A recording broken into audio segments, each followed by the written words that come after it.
우리에게 주신 하나님의 말씀은 구약성경 신명기 6장 4절에서 9절, 20절에서 25절 말씀입니다. 이스라엘아 들으라.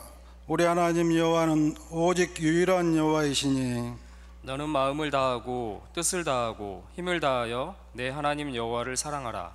오늘 내가 내게 명하는 이 말씀을 너는 마음에 새기고 내 자녀에게 부지런히 가르치며 집에 앉았을 때에든지 길을 갈 때에든지 누워있을 때에든지 일어날 때에든지 이 말씀을 강론할 것이며 너는 또 그것을 내 손목에 며 기호를 삼으며 내 미간에 붙여 표로 삼고 또 내 집 문설주와 바깥문에 기록할지니라. 후일에 내 아들이 내게 묻기를 우리 하나님 여호와께서 명령하신 증거와 규례와 법도가 무슨 뜻이냐 하거든. 너는 내 아들에게 이르기를 우리가 옛적에 애굽에서 바로의 종이 되었더니 여호와께서 권능의 손으로 우리를 애굽에서 인도하여 내셨나니 곧 여호와께서 우리의 목전에서 크고 두려운 이적과 기사를 애굽과 바로와 그의 온 집에 베푸시고 우리 조상들에게 맹세하신 땅을 우리에게 주어 들어가게 하시려고 우리를 거기서 인도하여 내시고 여호와께서 우리에게 이 모든 규례를 지키라 명령하셨으니 이는 우리가 우리 하나님 여호와를 경외하여 항상 복을 누리게 하기 위하심이며 또 여호와께서 우리를 오늘과 같이 살게 하려 하심이라. 우리가 그 명령하신 대로 이 모든 명령을 우리 하나님 여호와 앞에서 삼가 지키면 그것이 곧 우리의 의로움이니라 할지니라. 아멘. 오늘은 소위 어린이 주일입니다. 소위 그렇습니다. 그래서 이런 날 오늘 우리가 스스로 질문하게 되는 것이 적어도 오늘 우리가 믿음을 가진 사람이라면, 그렇다면 과연 우리가 다음 세대인 우리 아이들을 향해서 바라는 게 무엇이고 또 그러기 위해서 그것이 성취되기 위해서 무엇을 어떻게 할 것인지 이 시간 우리 같이 나누기를 원합니다. 몇 년 전에 미국의 오바마 대통령이 한국 교육을 배워야 한다 해서 매스컴이 한동안 떠들썩했던 적이 있습니다. 근데 그런 뉴스를 보면서 한국 교육이 정말 그렇게 대단한가? 또 도대체 한국 교육에서 무엇을 배우자는 것인가? 이런 질문들을 가졌습니다. 그러다가 아마도 하면서 오바마가 배워야 한다고 말한 한국 교육의 핵심은 우리 부모님들의 뜨거운 교육열이 아니었을까? 이런 생각을 해보게 됐습니다. 정말 우리나라처럼 자녀 교육에 열정적인 나라가 없죠. 한국보건사회연구원이 발표한 전국 가족보건 및 복지실태 조사에 따르면 부모가 자녀 한 명을 낳아서 대학을 졸업할 때까지 들어가는 비용 3억 896만 원이라고 통계를 냈습니다. 한 달에 약 120만 원 정도 이상. 근데 이것이 날로 증가하고 있고, 거기다가 조기 교육이라고 해서 5살 이하의 유아 영아들에게 투자하는 비용이 급속도로 늘어나고 있다. 이것이 그들의 평가입니다. 사교육은 또 어떻습니까? 사교육. 옛날에는 대학에 가기 위해서 중고등학교 때만 그저 영어, 수학 그 정도 과외를 받는 정도였는데 지금은 초등학생 그리고 거기에다가 취학 전의 아이까지도 통계를 보니까 무려 99.8%가 사교육을 받고 있다. 미취학 아동입니다. 그러니까 놀라울 따름입니다. 근데 이렇게 정말 막대한 비용을 들이고 그리고 열심히 교육을 시키게 되면 우리 아이들이 더 행복해지고 더 건강해질 수 있을까요? 결과는 그 반대였습니다. 한림대학교 홍현주 교수팀이 연구한 보고에 따르면 하루 4시간 이상 사교육을 받은 아이들의 30%가 우울증 증세를 가지고 있고, 그리고 이 우울증은 성인이 되어서도 그대로 이어지고 있더라. 그런 통계를 냈습니다. 그래서 어떤 분이 이야기를 하는데 지금 한국에서 가장 잘 되는 병원이 2가지랍니다. 첫째는 성형외과, 그리고 하나는 소아정신과라고 하는 그런 병원인데 30년 전에는 이름조차 없었던 소아정신과에 특별히 강남 지역에서는 아이들이 넘쳐난다는 거예요. 그래서 미술치료, 음악치료, 독서치료, 놀이치료, 언어치료, 하여튼 치료라고 하는 단어가 붙어서 우리 아이들을 치료하기에 분투하고 있다는 겁니다. 그러면 그렇게 돈을 많이 들여서 공부시켜서 결론은 우울증이고, 그 우울증을 치료하기 위해서 또 돈을 들여야 하고 있으니 이것을 도대체 어떻게 해야 된다는 얘기입니까? 그렇다면 오늘 우리는 어떻게 우리 자녀들을 가르쳐야 됩니까?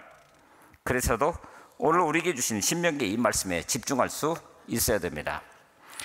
오늘 본문 말씀은 1절에서 이렇게 시작합니다. 너희가 건너가서 차지할 땅에서, 아직은 아닙니다. 적과 꿀이 흐르는 땅에 곧 들어가게 됩니다. 그러니까 이것은 상당한 시간이 지나서야겠지만은 다음 세대가 그 공동체의 중심으로 설 때를 말합니다. 아직은 아니란 얘기예요. 그러니 그러기 위해서 지금 현재와 그때, 그리고 그 사이를 우리가 살아가고 있는데 그 사이에 어떤 일이 이루어져야 하느냐라고 하는 겁니다. 그래서 오늘 4절부터 5절까지는 하나님이 모세를 통해서 이런 말씀을 주십니다. 이스라엘아 들으라. 우리 하나님 여호와는 오직 유일한 여호와이시니 너는 마음을 다하고 뜻을 다하고 힘을 다하여 내 하나님 여호와를 사랑하라. 쉐마 이스라엘, 바로 이스라엘 너희는 들으라라고 하는 그런 말입니다. 우리가 잘 알고 있는 것처럼 신명기 이 자체는 젖과 꿀이 흐르는 땅, 가나안에 들어가기 직전, 그러니까 젖과 꿀이 흐르는 땅이 보이는 모압 평지에서 40년이라고 하는 긴 광야 생활을 마무리 지으면서 어쩌면 그 오랜 광야 생활에 지쳐서 소위 정체성의 위기를 느끼고 있는, 도대체 우리가 누구냐? 우리가 여기 왜 와 있느냐? 도대체 어디로 가야 하는 것이냐? 광야 40년을 그렇게 살아가다 보니까 그런 상태가 되었다고 하는 거예요. 그런데 놀랍게도 신명기서, 바로 모세의 긴 3편의 설교를 통해서 이스라엘을 향해서 너희들이 누구이고 그렇다고 한다면 그에 합당하게 앞으로 어떻게 살아갈 것인가라고 하는 것을 분명히 보여주신 말씀, 그리고 오늘 본문 바로 신명기 6장 4절부터 9절까지 그 말씀이 신명기 전체의 핵심이라, 그렇게도 이야기할 수 있는 본문입니다. 그런데 바로 앞선 신명기 5장을 앞뒤로 이렇게 묵상하다가 보니까 출애굽기 20장에 등장한 10계명을 다시 한번 언급하면서 모세가 아주 중요한 이야기를 거기서 하고 있더라는 겁니다. 우리 한번 볼까요? 5장 2절을 보겠습니다. 우리 하나님 여호와께서 호렙산에서 우리와 언약을 세우셨으니, 누구와 언약을 세웠다고요? 여러분, 호렙산에서 언약을 세운 것은 누굽니까? 하나님이 출애굽시키셔서, 그러니까 지금 여기 서 있는 이 사람들의 선조입니다. 적어도 40년 전에 있었던 일입니다. 그런데 그 사건을 두고 우리와 언약을 세우셨다라고 말씀하고 있다라고 하는 겁니다. 이 언약은 여호와께서 우리 조상들과 세우신 것이 아니요 오늘 여기 살아있는 우리 곧 우리와 세우신 것이다 라고 명백하게 이야기를 하고 있는 겁니다. 하나님의 언약이라고 하는 것의 성격을 우리에게 있는 그대로 보여줍니다. 과거에 이례적으로, 그것도 먼 조상적에 맺어진 그것, 하지만 그 언약은 이제 바로 지금 여기에서 소위 그 언약 앞에 서 있는 각자가 실질적 결단을 통해서 새롭게 그 언약을 맺는 단계까지 나아가야 한다라고 하는 것을 우리에게 얘기를 해줍니다. 그래야 그 언약이 오늘 또 여전히 유효하며 생명력을 가지고 작동될 수 있기 때문에 그렇습니다. 오늘 우리도 이것은 마찬가지입니다. 우리 인생을 살아가다가 보면 우리 스스로도 이스라엘과 똑같이 내가 도대체 누구인지, 내가 지금 어디에 서 있는지, 도대체 어디를 향해서 가고자 하는 것인지, 적어도 믿음을 가졌다라고 하면서도 흔들릴 때가 있습니다. 그런데 그런 때일수록, 그야말로 도무지 앞길이 보이지 않을 때일수록 다시금 마음을 가다듬고 하나님께서 우리의 근간이 된 우리 선대 조상들과 맺었던 그 언약, 그 가르침에 오늘 주목해야 한다라고 하는 것입니다. 바로 이것이 오늘 우리가 하나님의 말씀 앞에 서서 하나님의 말씀을 따라 산다라고 하는 그 말입니다. 여러분, 하나님의 말씀이 내 귀에 들려지고 있습니다. 지금입니다. 그러면 우리는 지금 어디에 서 있습니까? 바로 그 말씀하시는 하나님 앞에 나 자신을 지금 세워가고 있는 겁니다. 그러니 그 다음은요? 그렇다고 한다면 쉐마 이스라엘, 이스라엘 너희는 들으라, 들어야 한다. 무엇을 들어야 됩니까? 바로 이어지는 말씀 이렇게 이해해 줍니다. 우리 하나님 여호와는 오직 유일한 여호와이시니. 짤막하지만 이 구절을 그야말로 두렵고 떨림으로 받아들이면서 바로 나를 향한 하나님의 말씀이라고 하는 것을 아멘으로 응답할 수 있어야 됩니다. 일단 이스라엘 연합 공동체가 마음에 새겨야 될 것은, 이 본문을 통해서 이야기하는 것은 두 가지입니다. 첫째, 우리 하나님 여호와는 이라고 하는 말씀을 통해서 보는 것처럼 그분이 우리 하나님이시라고, 다른 민족의 하나님이 아니라 내 하나님이시라고, 우리 민족의 하나님이시라고, 그러면서 오직 유일한 여호와라고 이야기를 하는데 그분은 오직 한 분뿐이라고, 이것을 고백하고 있는 겁니다. 여기 우리라고 하는 이 말, 지금 이스라엘이라고 하는 민족적 정체성이라고 하는 것, 이것은 하늘에서 어느 날 갑자기 뚝 떨어진 것 아닙니다. 출애굽 이후만 하더라도 광야 40년이라는 연단의 과정을 통해서 공동체적으로 형성되어서 우리라고 지금 이야기를 하고 있는 겁니다.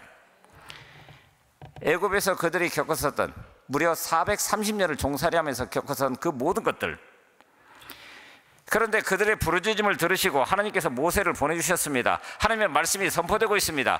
그런데 하나님의 말씀을 알지 못하는 바로가 그것을 들어줍니까? 그래서 무려 10번이나 계속된 재앙을 우리가 성경을 통해서 봅니다. 그래서 가까스로 출애굽하게 됩니다. 출애굽하면 모든 것이 끝날 것 같아 보였는데 홍해 바다 앞에서 앞은 홍해가 가로막혀 있고 뒤에는 애국 군대가 쫓아오는 절대절명의 순간 가운데 놓이게 됩니다. 그리고 그 홍해를 마른 땅처럼 건넙니다. 건너면 그것으로 끝이 아니라 또 마찬가지로 먹을 것과 마실 것이 없어서 절망스러웠던 그런 경험들, 그리고 40년 동안 광야를 헤매는 동안에 수도 셀 수 없이 많은 이민족들과의 전쟁, 그러나 그때마다 하나님은 그들의 귀에 명시적으로 언약의 말씀을 들려주셨고, 그리고 마지막 단계에 가서는 성막을 만들어서 아예 하나님이 우리와 함께 하신다라고 하는 것을 눈으로 볼 수 있게 함으로 그 앞에 예배할 수 있는 예배 공동체로 세워주셨다라고 하는 거예요. 정말 많은 일들이 벌어졌습니다.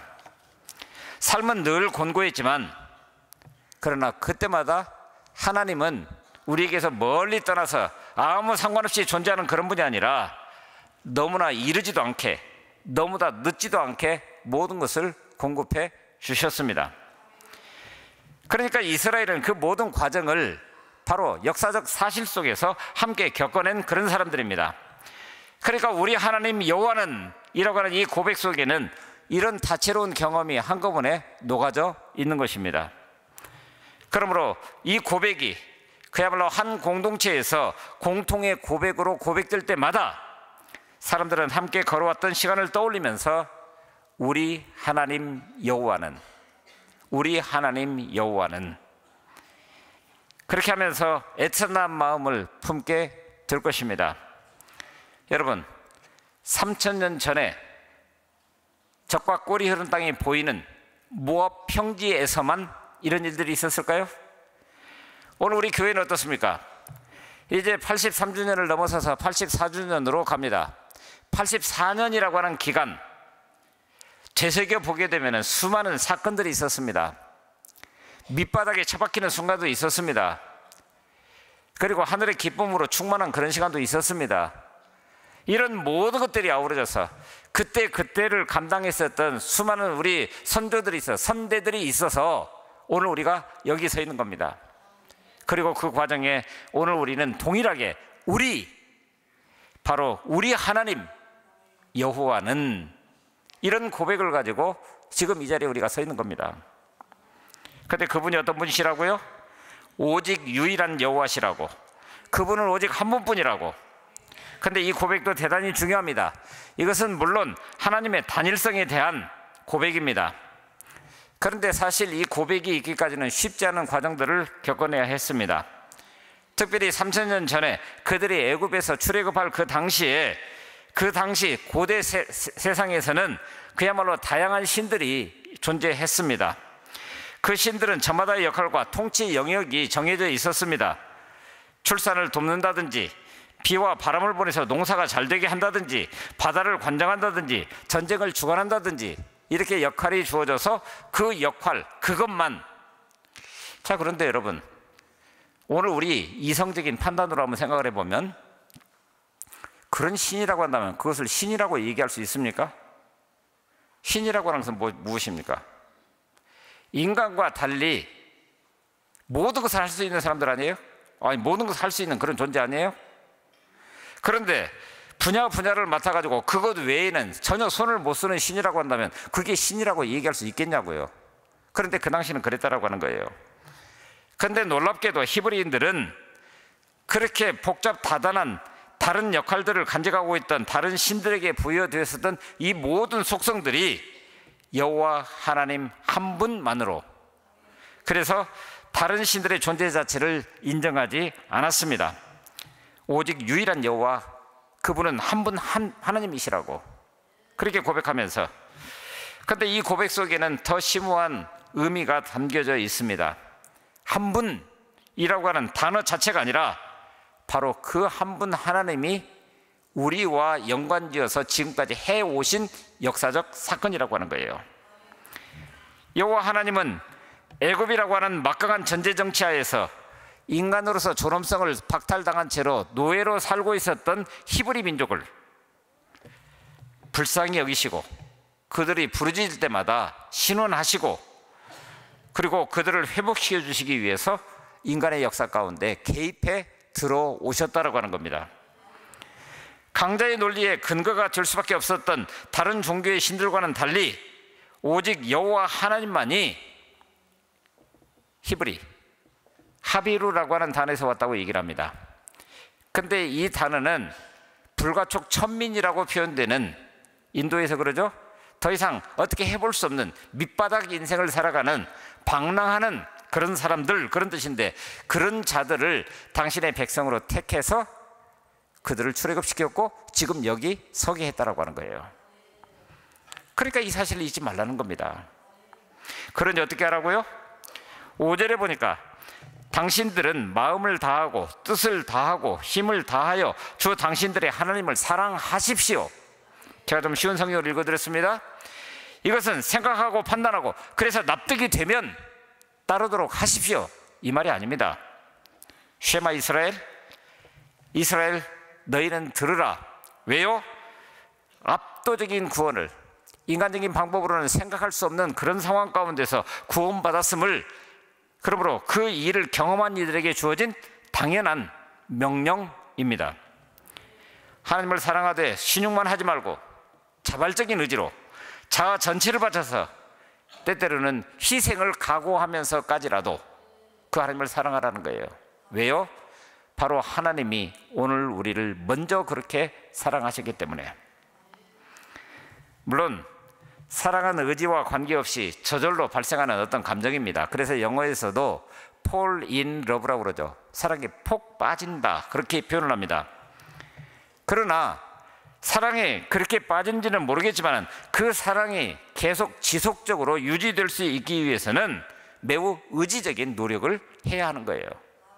바로 하나님을 사랑하는 모습이 우리가 그래야 한다는 겁니다.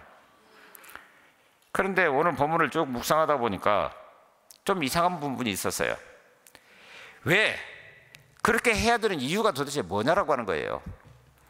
그런데 오늘 우리에게 주신 말씀, 마지막에 읽었던 말씀 24절을 한번 같이 보시겠습니다.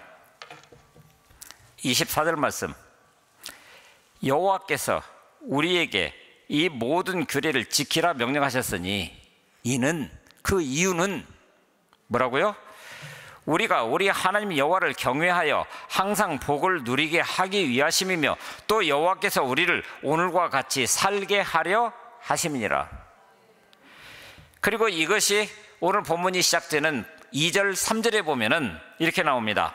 곧 내 아들과 손자들이 평생에 내 하나님 여호와를 경외하며, 근데 그 본문을 보게 되면 경외하게 하기 위함이며 내가 너희에게 명한 그 모든 규례와 명령을 지키게 하기 위한 것이며 또 내 나를 장구하게 하기 위한 것이라.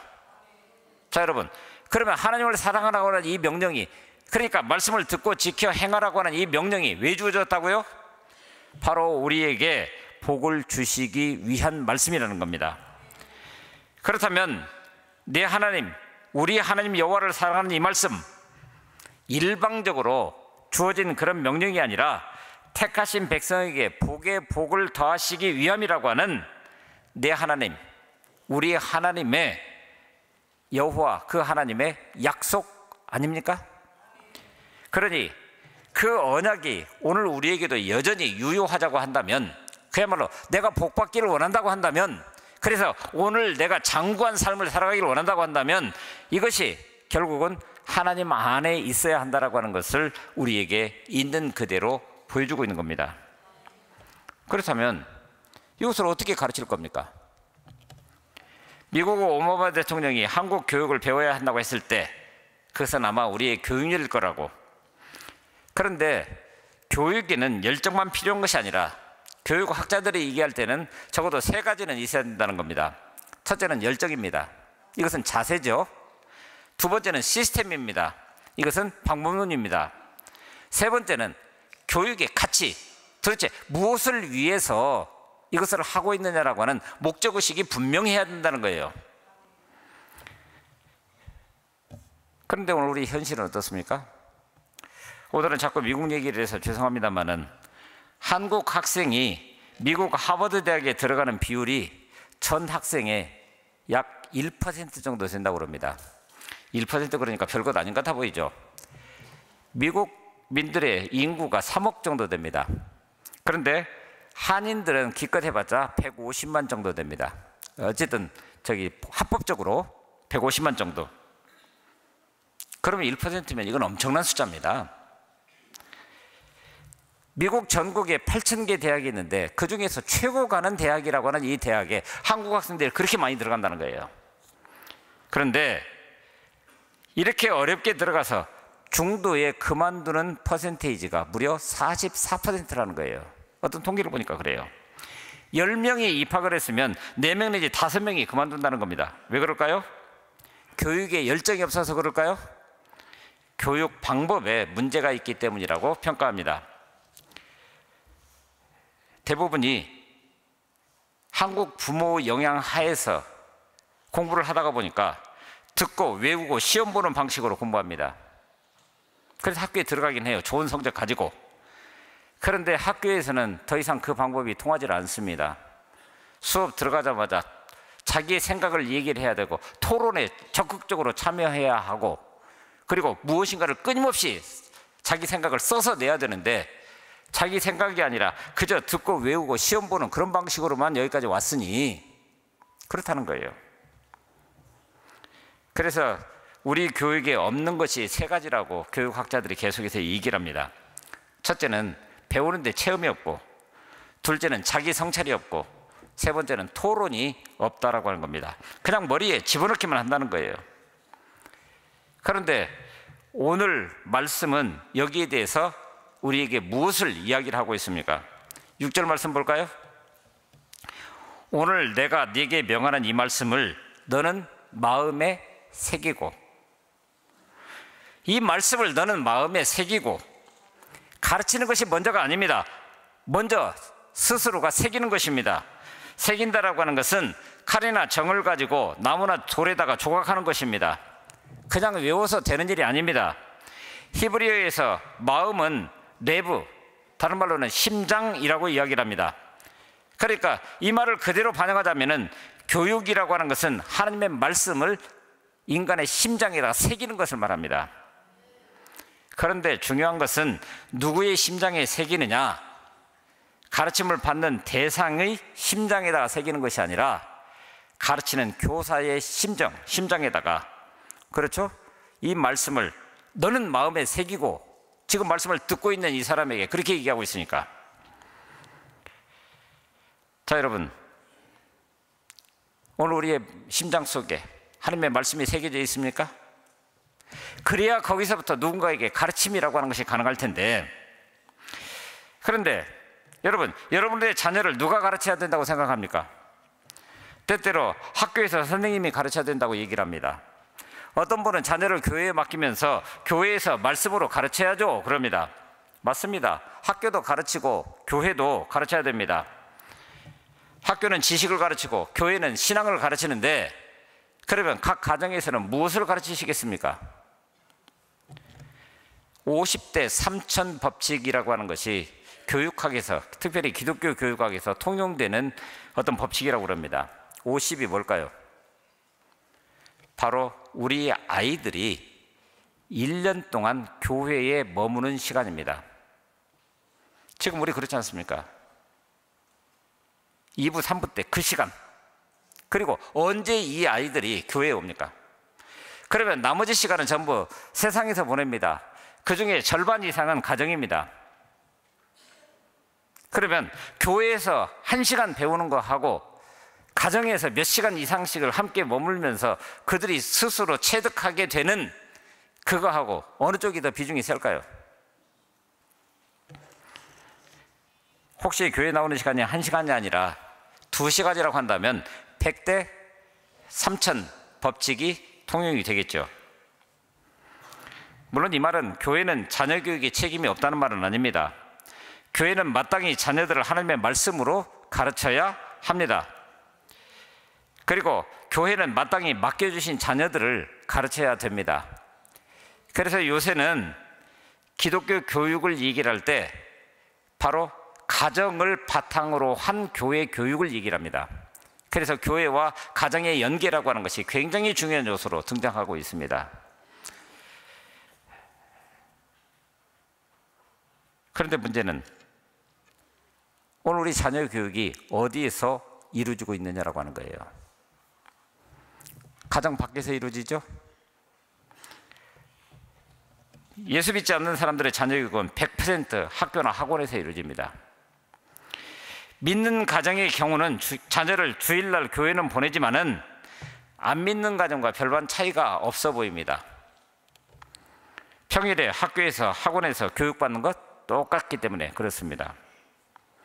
그나마 믿는 가정에서 주일날 자녀를 교회 보내지 않으면 안 믿는 가정과 별반 다를 것도 없습니다. 그래서 어떤 교육학자가 그런 얘기를 했습니다. 대한민국의 교육은 외주 하청형 자녀 교육이다. 자녀 교육이 그토록 중요하다라고 이야기를 하면서 왜 부모들은 그 교육을 밖에다가 하청 주는 식으로 맡겨놓고 내 몫을 다 했다라고 생각하는 것인지. 그런데 오늘 말씀은 우리에게 그렇게 말하고 있지 않습니다. 6장 7절 볼까요? 내 자녀에게 부지런히 가르치며 집에 앉았을 때든지 길을 갈 때든지 누워있을 때든지 일어날 때든지 이 말씀을 할 것이며. 이런 일들이 다 어디에서 일어났다고요? 가정에서입니다. 다른 사람이 아닙니다. 오직 부모에게 자녀 교육을 명령하고 있는 겁니다. 내용을 보면 전적으로 가정을 배경으로 하고 있습니다. 집에 앉았을 때 집에 앉아있는 자리가 어디입니까? 식탁이죠? 식사 시간이 곧 교육하는 시간입니다. 길을 갈 때, 밖에 나가서 길을 걸을 때에도 심지어 그것도 교육 시간이라고 얘기를 합니다. 누웠을 때 취침 시간입니다. 누웠는데 어떻게 교육합니까? 소위 베갯머리 교육입니다. 팔베개하고 도란도란 이야기하고 책을 읽어주고 그리고 하나님의 말씀을 바로 그 순간에 한마디라도 그리고 그 머리에 손을 얹어서 하나님의 복이 그 가운데 함께 할 수 있기를 축복하는 거예요. 일어날 때든지 아침입니다. 가정에서 교육은 아침부터 시작이 됩니다. 여러분들의 아침 풍경은 어떻습니까? 어머님들의 날카로운 소리가 먼저 들려지지 않나요? 아버지는 아직도 침실에서 나오지 않고 있는 그런 상태이고, 혹시 물론 아버지가 칠판 놓고 강의하지는 않습니다. 어머니가 성경 강의하지는 않습니다. 그러나 일어나는 그 순간부터 자녀들은 눈을 뜨는 순간 눈에 들어오는 그게 있습니다. 그래서 보고 배웁니다. 교육이 없는 시간은 딱 하나, 잠자는 시간입니다. 그러나 그 잠자는 시간까지도 우리 주님과 동행할 수 있도록 꿈속에서라도 그렇게 축복해 주는 것이 부모가 마땅히 해야 할 일입니다. 그래서 여하튼 가르침은 일단 가정에서부터 시작돼야 된다고. 우리나라의 교육열도 만만치 않지만 유대민족의 교육열과 교육 방법론은 못 따라간다고 말합니다.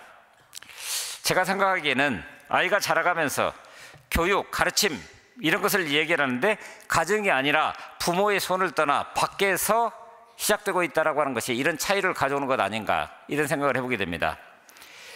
우리 사진을 몇 장 볼까요? 유대인들처럼 이야기를 좋아하는 민족이 없다고 그럽니다. 그래서 그들은 하나님도 이야기하고 싶어서 사람을 창조하셨다라고 이야기할 만큼, 그래서 자신들을 말씀의 민족이라고 이야기를 하고 말씀의 종교라고 이야기를 합니다. 유대인 교육의 핵심은 바로 말씀, 그 이야기로부터 시작이 됩니다. 이야기가 언제부터 시작됩니까? 이야기는 태교하면서부터 시작이 됩니다. 가장 일반적인 방법은 어머니가 앉아서 술을 놓으면서 뱃속의 아기와 도란도란 뭔가를 이야기를 하는 거예요. 그런데 어떤 자료를 읽다가 보니까 태교가 문제가 아니라 그 생명의 잉태를 가져오는 그 사건, 제가 좀 입에 올리기가 좀 그랬는데, 우리 여성들이 소위 달손님이라고 하는 것이 올 때 성경에 보면은 레위기 12장 같은 데서는 아주 정교하게 이것을 규정하고 있습니다. 부정과 정결하다라고 하는 것 자체를. 근데 놀랍게도 생명을 잉태하는 과정 중에 이 법칙이 그대로 적용될 수 있을 만큼 뭡니까? 바로 생명의 잉태가 시작되는 순간부터 하나님의 말씀이 적용되기 시작한다는 거예요. 아이가 태어나면 베개머리에 누이고 아이가 자라면 밥상머리에서, 그리고 매주 금요일 저녁이면은 안식일 식탁에 앉아서 두 가지 주제로 이야기를 한다는 겁니다. 먼저는 성경을 주제로 이야기를 합니다. 안식일이 우리에게 어떤 의미를 가지고 있는 것인지 반복해서 성경 이야기가 끝나면 일상의 이야기를 나눈다는 거예요. 근데 그때 주로 질문을 합니다. 마, 아타, 호셉, 너는 어떻게 생각하니? 지금 네가 하루 동안 이런 일을 경험을 했는데 하나님의 말씀은 이렇게 이야기를 한다. 그렇다고 한다면 너는 그 사건을 어떻게 생각하니? 그 일을 어떻게 판단하니? 같은 주제에 대해서 할아버지, 할머니, 어머니, 아버지, 누나, 형이 이야기합니다. 전부 이야기이자 대화입니다. 그 다음 사진 한번 볼까요? 이스라엘의 학교 모습입니다. 모두 토론식으로 진행됩니다. 사진 띄워주십시오. 저 사진은 여러분들도 어쩌면 보셨을 수 있는 모 방송사에서 특집으로 나왔던 예시바라고 하는 이스라엘의 율법 학교를 다룰 때 나왔던 화면의 캡처 모습입니다. 보십시오. 그 전 사진 한번 다시요. 선생님이 말하면 서로 마주보고 토론합니다. 수업 시간이 조용하지 않습니다. 개인 책상은 서로 마주보도록 되어 있고 전체 책상은 앞을 향해서 반원형으로 놓여 있습니다. 책이 앞에 있지만 책을 보고 이야기하는 것이 아니라 앞에 있는 사람을 보고 이야기를 합니다. 이 토론식 교육을 하브르타라고 이야기를 합니다. 그 사람 볼까요? 비교가 되십니까? 위에는 어떤 모습입니까? 우리나라 독서실입니다. 밑에는 바로 예시바 학교에 지금 둘이 토론하면서 무엇인가를 배워가고 있는 과정입니다. 칸막이가 쳐져 있고, 그러니까 내가 습득한 지식은 나만을 위한 것으로. 그런데 이스라엘에서는 저렇게 한다는 거예요. 그 다음 사진 볼까요? 자, 느낌이 오십니까? 하얀 와이셔츠를 입은 아이는 학생입니다. 그리고 옆에 교사가 마찬가지로 토론합니다. 그런데 그 사이에 하얀 수염을 가진 그분, 유대교 랍비입니다. 교육 과정에 영적으로 하나님의 말씀을 중심으로 랍비가 반드시 개입하게 되어 있습니다. 그분입니까? 그 다음 사진 보시면, 너는 또 그것을 손목에 매어 기호를 삼으며 네 미간에 붙여 표를 삼고 또 내 집 문설주와 바깥문에 기록할지니라. 저것은 테필린이라고 하는 하나님의 말씀을 읽고 하나님 앞에 기도하면서 무엇인가 영적인 일을 할 때마다 저들은 저렇게 복장을 먼저 갖추고 시작합니다. 이마에 먼저 붙어있는 게 있습니다. 하루에 3차례씩 기도할 때마다 성경 구절을 기록한 양피지를 넣은 작은 상자, 저걸 테필린이라고 하는데, 그것을 하나는 이마에, 그리고 하나는 심장에서 가장 가까운 이 손목에다가 메어서 테필린이 2개가 늘 함께 있게 그렇게 되어 있습니다. 이마 혹은 미간에 붙인다라고 하는 것, 우리의 생각이 하나님의 생각과 하나가 되기를 원합니다. 그런 뜻 아닐까요? 또 하나, 맥이 뛰는 자리인 심장 가장 가까이 손목에 매는 것은 삶의 모든 순간에 하나님의 말씀과 함께 하겠다라고 하는 우리의 다짐 아닙니까? 그 다음 사진을 보시면, 자 보십시오. 전장에서 지금 싸우고 있는 병사들입니다. 왼편은 대속죄일에 기도 쇼를 머리에 걸치고 어깨에 걸치고, 그리고 대속죄일에는 자신의 얼굴을 가리고 하나님 앞에 기도하는 법입니다. 바로 저 장면입니다. 근데도 마찬가지로 역시 이마에 그리고 손목에 테필린이, 그리고 오른쪽 사진은 전쟁 중에서 잠깐 휴식을 갖는 그런 순간에도 내 생명을 하나님 앞에 드리면서 하나님이 나를 어떻게 이끌어 가실지를 기대하면서 서러고 있는 거예요. 그 다음 볼까요? 저게 메주자입니다. 문설주나 대문에 저기 붙어 있습니다. 그런데 왼쪽에 있는 사진은 그 메주자의 뚜껑을 열어놓은 겁니다. 그랬더니 그 안에 하얀 뭐가 보이죠? 대체적으로 저것은 양피지로 씁니다. 신명기 6장 4절부터 9절 말씀을 주로 적어서 저 안에 적어두고 넣어두고, 그리고 난 다음에 그 다음 사진을 보시면 왼편에 있는 것은 제가 오늘 아침에 쓴다고 하다가 못 썼는데, 다윗의 묘지가 있는 회당 문 앞에 있는, 그러니까 선조인 다윗 왕을 기억하면서 거기에 들어갈 때마다 사람들은 저기에 손을 대고 신명기 6장 4절부터 9절 말씀을 암송하면서 마음에 새긴다라고 하는 거예요. 오른쪽은 요바로 가는 길가에 있는 요바 문에 붙여져 있는 메주자입니다. 저기도 마찬가지로 신명기 6장 4절부터 이스라엘아 들으라, 지금 들으라는 거예요. 그 다음 볼까요? 그래서 부모는 아이를 안고 키가 닿지 않으면 저기에다가 손을 대서 집을 나갈 때 하나님, 이 말씀이 오늘 나를 평강으로 이끌어 주옵소서, 돌아오게 되면 하나님 감사합니다, 그렇게 고백하면서 나갈 때 들어올 때, 오른쪽 사진은 그 장면을 그림으로 그린 것이지만은 손이 닿지 않아서 꽃발을 들고 어떻게든 그 말씀을 터치하기를 원하는 어린아이의 간절한 모습이 보이지 않습니까? 그 다음 볼까요? 저것은 기도숄.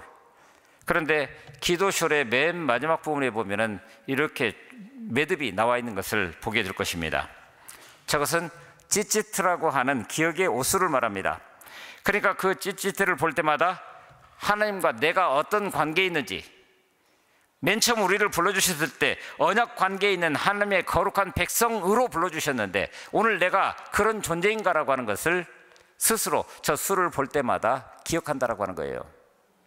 여러분, 성경에 나타내는 그대로 3000년 전에 있었던 일이 아닙니다.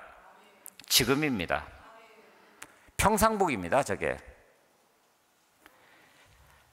한마디로 매일 매 순간을 그 말씀과 함께 살아가라라고 하는 명령 앞에 아멘으로 응답한 그런 결과입니다. 보십시오. 그냥 일상의 삶 가운데서 오늘 본문 말씀을 삶으로 살아가고 있는 것이 보이지 않습니까? 그래서요, 오늘 본문 20절에는 이렇게 말합니다. 우리 하나님 여호와가 명령하신 증거와 규례와 법도가 무슨 뜻이냐고 아이들이 묻는다는 거예요. 아이가 자라가면서 또한 부모를 통해서 그 모든 것들을 지켜보면서 그 의미를 질문하게 될 때 바로 답할 수 있는 그만한 믿음의 분량을 가지고 있느냐, 이걸 묻고 있는 겁니다. 언제가 때가 되면 그 답을 해야 될 때가 옵니다. 그리고 그 열매를 거두어 드려야 될 때가 분명히 옵니다. 그때 오늘 우리라면 무엇이라고 답할 수 있겠습니까? 창세기 12장에 보면은 떠나서 가라 라고 하는 하나님의 말씀을 받았을 때 아브라함은 즉시 그 길을 떠났다고, 모든 것을 다 내려놓고 내가 내게 보여줄 땅으로 가라라고 하는 명령 앞에 그렇게 순종했다고 얘기를 합니다. 그런데 떠났다라고 번역된 이 히브리어 단어에는 그야말로 길을 가다라고 하는 뜻도 있지만 매일매일 그런 삶을 살았다, 이런 뜻도 있다라고 하는 겁니다. 그것은 우리의 신앙생활이 그러듯이 이례적인 사건이 아니라 날마다 지속되어야 하는 과제라고 하는 것을 말해주고 있습니다. 살다 보면은 우리가 가진 것이 우리의 우상이 될 때가 참 많습니다. 내가 이룬 성과, 내가 지금 현재 가지고 있는 지위, 그래서 그것을 유지하고 좀 더 나은, 더 높은 것을 바라보면서 나아가다가 보니까 때로 지금 내가 뭐 하고 있는 거지? 이런 생각이 들 때도 한두 번이 아닐 겁니다. 그래서도 우리 신앙생활이라고 하는 것은 이스라엘이 출애굽에서 광야 길을 순례하는 것처럼, 그래서 우리를 부자여하게 얽어매고 있는 그런 것들로부터 자꾸만 떠날 수 있을 때 바로 오늘 우리 삶이 더 분명하게 하나님 앞에서 드러날 수 있는 겁니다. 저는 내일부터 6월 중순까지 일종의 순례 여정에 오를 것입니다. 처음 부임한 게 엊그제 같은데 벌써 14년째 이곳에서 목회를 하고 있습니다. 당회에서 안식년을 허락받아 이제 좀 쉬면서 목사로서 살아온 27년 8년 세월, 그러고 보니 우리 교회에서 목사 안수를 받고 절반 이상을 이미 목회를 하고 있습니다. 그 세월을 돌아볼 생각입니다. 그동안 복음의 본질에 충실한 목회를 해온 건가? 말은 잘하는데 정말 그리스도의 제자답게 살아가면서 우리 모든 성도들이 그렇게 될 수 있도록 나 자신을 내던졌는가? 묻고 또 물으면서 제게 주어진 남은 시간을 어떻게 살아내며 목회해야 할지를 가늠해 보고자 합니다. 종교개혁자들은 힘들고 어려울 때마다 자신들의 모토로 내걸었던 라틴어가 있습니다. 아드 폰테스라고 하는 단어, 본질로 돌아가라라고 하는 말씀입니다. 신앙의 근원을 고민했었던 그런 이들의 발자취들을 따라가 보면서 기독교 신앙의 본질이 무엇인지에 대해서도, 그리고 그것을 내가 지금 살아내고 있는지에 대해서도 깊이 묵상하는 그런 기회로 삼으려고 합니다. 그래서 마틴 루터와 존 칼빈과 그리고 쯔빙글리와 특별히 얀 후스, 이 네 사람을 집중적으로 그 지역들을 돌아보면서 깊이 있게 좀 마음에 새기고자 합니다. 그리고 그 어떤 경우에도 지금까지 그랬던 것처럼 늘 함께 하셨던 그 하나님을 기억하면서 감사하며 그 길을 걸어가고자 합니다. 가브리엘 마리셀이라고 하는 분, 인간을 가리켜서 호모 비아토르라고 라틴어로 이야기를 했습니다. 마음의 근원적인 그리움을 품고 하나의 중심을 향해서 나아가는 것이 인간의 인간됨이라고. 하나의 중심이 어딜까요? 하나님입니다. 오늘 그 하나님은 우리에게 말씀하십니다. 교회를 두고 떠나는 마음이 흔쾌하지는 않습니다. 여러 가지 염려되는 일들이 없는 것도 아닙니다. 하지만 한 달여의 쉼을 통해서 그 길이 순례의 여정이 되어서 본질에 더욱 충실한 삶을 묵상하고 마음 다짐하고 다시 돌아올 수 있도록 우리 부목사님들이 한 번씩 설교하고 6번째가 되면 제가 다시 서게 될 것입니다. 그렇게 기도해 주시기 바랍니다. 그저 우리 하나님 여호와는 오직 유일한 여호와이시니, 이 말씀 읊조리면서 주어진 길 묵묵히 가는 법을 배우고 돌아오도록 그렇게 하겠습니다. 하나님의 은총 속에 모든 것을 맡길 뿐입니다.